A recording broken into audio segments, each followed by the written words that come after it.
دنیا سے سفر جانب عقبا ہے نکی کا، دنیا سے سفر جانب عقبا ہے نکی کا۔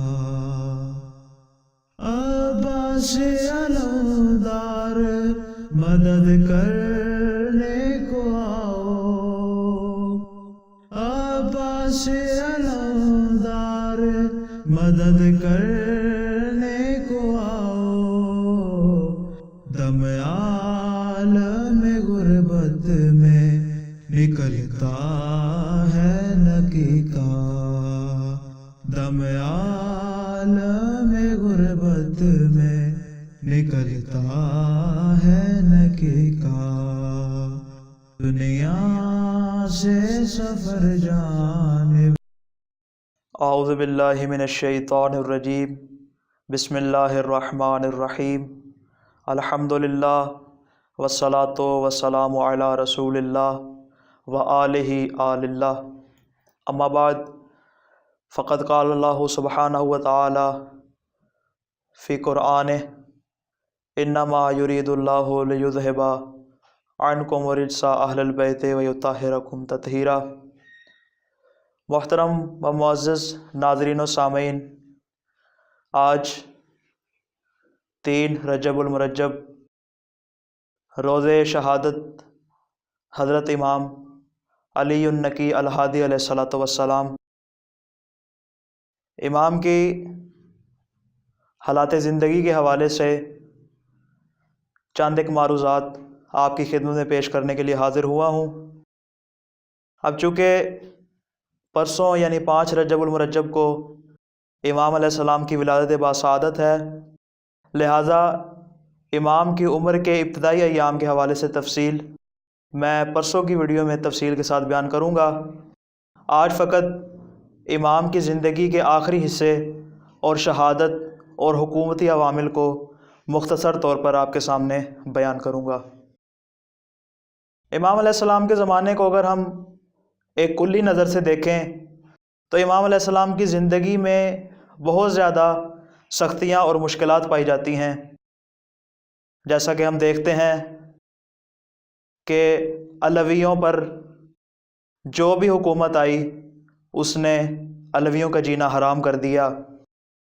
علوی سادات ہوں، فاطمی سادات ہوں، ان کو طرح طرح کی اذیتیں دی جاتیں، ان کے سر قلم کر دیے جاتے۔ اگر کوئی تحریک لے کر اٹھتا تو ان کی تحریکوں کو دبا دیا جاتا۔ امام علیہ السلام بھی انہی حالات سے دوچار تھے، تو امام علیہ السلام نے جو خدا کا پیغام پہنچانا تھا، جو اپنی تبلیغ کی ذمہ داری ادا کرنی تھی، امام علیہ السلام نے اس کو مخفیانہ طور پر ادا کیا۔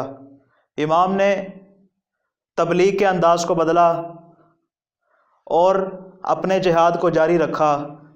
امام علیہ السلام نے کئی طرح کے جہاد کیے، فقط میں ایک جہاد کی جانب اشارہ کرنا چاہوں گا کہ امام علیہ السلام کا ایک جہاد ہے غالیوں کے خلاف جہاد۔ غالی یعنی وہ افراد جو دین میں غلو کرتے تھے۔ امام علی نقی علیہ السلام کے زمانے میں غالیوں کا ایک گروہ موجود تھا جو دین میں طرح طرح کے پست اور برے عقائد کو رائج کرنا چاہتا تھا، اور اس دور میں یہ غالیوں کا گروہ آج کے گروہ کی طرح، بلکہ میں کہوں گا اس سے کسی بھی طرح کم نہیں تھا۔ وہ امام علیہ السلام کو اللہ کہتے تھے، جس طرح آج کل ممبروں پہ کہا جاتا ہے علی اللہ کے نعرے بلند کیے جاتے ہیں، اسی طرح وہ امام علیہ السلام کو نعوذ باللہ اللہ کہتے تھے۔ اور اس کی ممکن ہے کہ وہ کوئی توجیہ پیش کریں، ایسی توجیہ کہ جس سے امام کسی حال میں راضی نہ ہوں، وہ ناقابل برداشت ہوتی ہے۔ امام علیہ السلام نے ان کے خلاف کھلم کھلا جہاد کیا اور ان سے اعلان برات کیا، اور اپنے شیعوں کو بھی یہ بات بتا دی کہ غالی تشیع کے دامن پر بدنما دھبا ہیں، لہٰذا ان کے دامن سے تشیع کو پاک کرنا ضروری ہے۔ اس دور میں جو غالیوں کا ایک گروہ تھا، اس کے جو سربراہ افراد تھے ان کے میں یہاں پر نام بیان کرنا چاہوں گا۔ پہلا شخص تھا علی بن حسکہ کمی، اور دوسرا قاسم یقطینی، تیسرا شخص حسن بن محمد بن ہادی کمی، معذرت حسن بن محمد بن بابائے کمی، نمبر 4 محمد بن نصیر فہری، نمبر 5 فارس بن حاتم۔ یہ وہ افراد تھے جو غلو کی ترویج کرتے تھے، اور طرح طرح کے ان کے جو عقائد بیان کیے جاتے ہیں۔ اب وہ وقت نہیں ہے کہ میں یہاں پہ تفصیل بیان کروں، فقط فارس بن حاتم کے بارے میں بیان کرنا چاہوں گا کہ امام علیہ السلام نے کہا کہ فارس جو ہے یہ میری طرف غلط باتیں منسوب کرتا ہے، اور اس نے دین میں بدعتیں ایجاد کی ہیں، لہٰذا اگر تم میں سے کوئی ایک اس کا قتل کر دے اس کے لیے اس کا خون حلال ہے، اگر کوئی اس کو قتل کرے گا تو وہ مجھے سکون پہنچائے گا، اگر کوئی اس کا خون بہائے گا تو میں اس کی بہشت کا ضامن ہوں۔ امام علیہ السلام کا حکم صادر کرنا تھا کہ امام کے ایک چاہنے والے نے اس کا سر تن سے جدا کر دیا، اور جیسے ہی اس کا قتل ہوا امام علیہ السلام نے خوشی کا اظہار فرمایا۔ ناظرین کرام، آپ نے غور کیا ہوگا کہ امام علیہ السلام نے غلو کے معاملے میں ذرا بھی نرمی اختیار نہیں کی، اور کس قدر شدت کے ساتھ امام نے کہا کہ یہ غالی دین میں بدعت ایجاد کر رہے ہیں، لہٰذا ان کو کسی بھی طور معافی نہیں مل سکتی۔ ناظرین کرام، ایک طرف امام علی نقی علیہ السلام جس طرح دین سے بدعات کو ختم کرتے جا رہے تھے اور تشیع کے صحیح صورت اور تشیع کے مسلمہ عقائد کو لوگوں تک پہنچا رہے تھے، اور اپنے شیعوں کو حکومت سے بچانے کی کوشش کر رہے تھے، تو دوسری جانب متوکل عباسی امام علیہ السلام کے شیعوں کو زمین سے ختم کرنے پر تلا ہوا تھا۔ اس کے مظالم دن بدن بڑھتے چلے گئے، کئی افراد کو اس نے قتل کروایا۔ کیوں؟ اس لیے کہ یہ علی نقی کا شیعہ ہے۔ اب جب اس کا کوئی بس نہ چلا، اس کے پاس کوئی تدبیر نہ رہی، اس نے کیا کیا؟ اس نے حکم دیا کہ قبر امام حسین علیہ السلام کو مسمار کر دیا جائے۔ پہلے تو اس نے زائرین پر زیارت کرنے کی پابندی لگا دی، پھر اس نے زائروں کا رستہ بند کرنا شروع کر دیا، پھر اس کے بعد زائروں کے ہاتھ کٹوانے شروع کر دیے، اور آخر میں ان کا قتل عام شروع کر دیا۔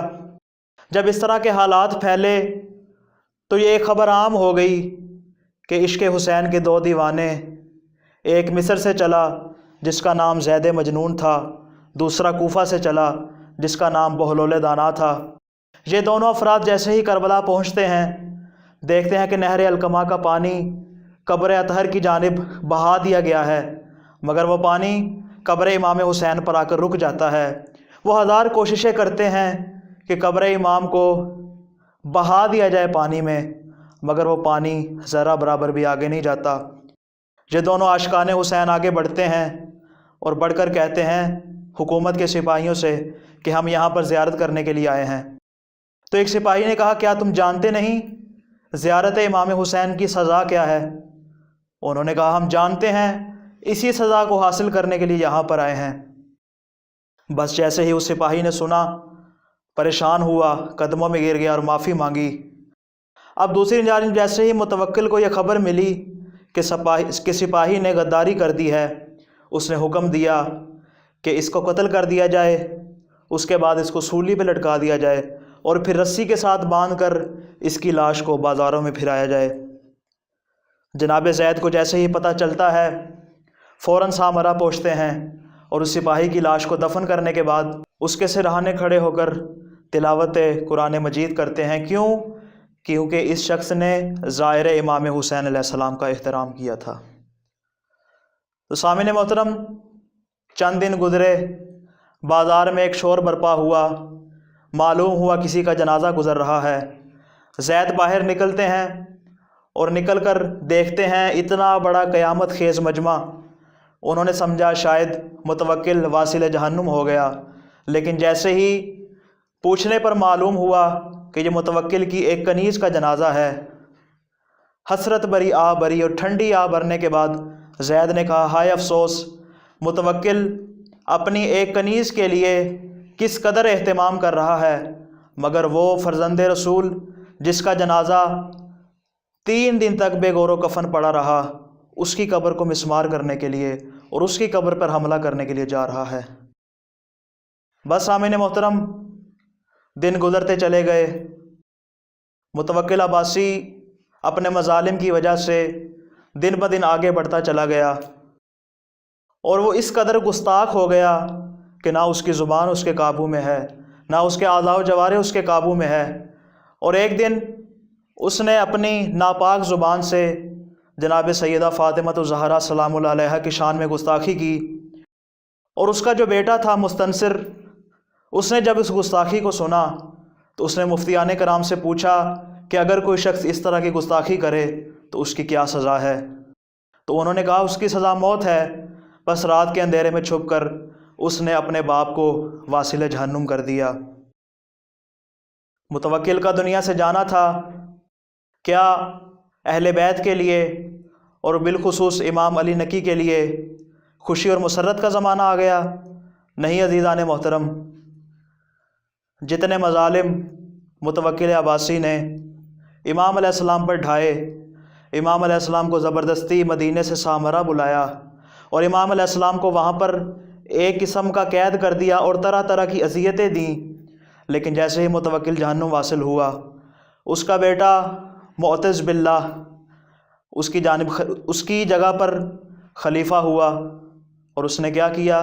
جو مظالم کی کسر اس کے باپ نے چھوڑ دی تھی اس نے اس کو پورا کر دیا، اور بالآخر 3 رجب المرجب 254 ہجری کی وہ شب آ گئی کہ جب اس نے امام علی نقی علیہ السلام کو زہر ہلاہل دیا۔ امام علیہ السلام کو زہر دینے کا واقعہ جن کتب میں موجود ہے میں ان کے نام یہاں پہ بیان کر دیتا ہوں۔ تذکرۃ الخواص میں، نور الابصار میں اور سوائق محرقہ میں امام علیہ السلام کو زہر ہلاہل دیے جانے کا واقعہ تفصیل کے ساتھ موجود ہے۔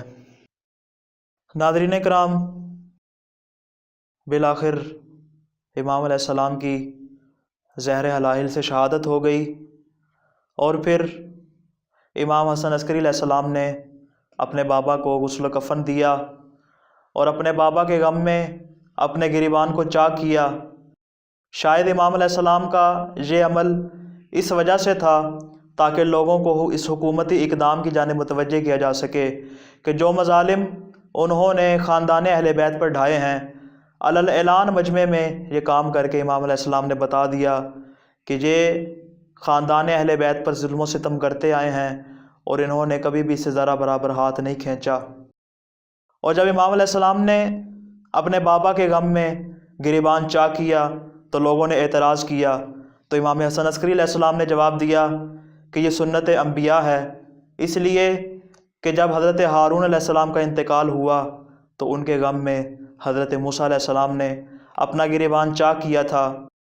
نہایت ہی غربت کے عالم میں حکومتی پابندیاں، حکومتی پہرے، امام علیہ السلام کے گھر پر پہرے، آپ کے شیعوں پر پہرے، اور ان حالات میں جب امام کی شہادت ہوتی ہے تو نہایت غربت اور قسم پرسی کی حالت میں جو غربت امام حسین علیہ السلام کی وہ اپنی جگہ مسلم ہے، مگر جو غربت امام علی نقی علیہ السلام کی غربت ہے شاید ہی کوئی اس کا ادراک کر سکے۔ امام صرف اس جہت سے مظلوم نہیں ہے بلکہ امام اس جہت سے مظلوم ہیں کہ ان کے حالات و واقعات کو ممبروں پر بیان نہیں کیا جاتا، لوگوں کو بتایا نہیں جاتا۔ امام کے ساتھ جو مظالم ہوئے، امام نے جن حالات میں زندگی گزاری، ان کو بیان نہیں کیا جاتا۔ تو لہٰذا آخر میں یہی دعا ہے کہ اللہ تعالیٰ ہم سب کو اس بات کی توفیق دے کہ ہم ممبروں پر امام علیہ السلام کے فضائل اور ان کے مصائب اور ان کی سیرت کو بیان کریں، اور لوگوں کو بھی اللہ تعالیٰ یہ توفیق دے کہ وہ امام علیہ السلام کی سیرت کا مطالعہ کر سکیں۔ والسلام علیکم ورحمۃ اللہ وبرکاتہ۔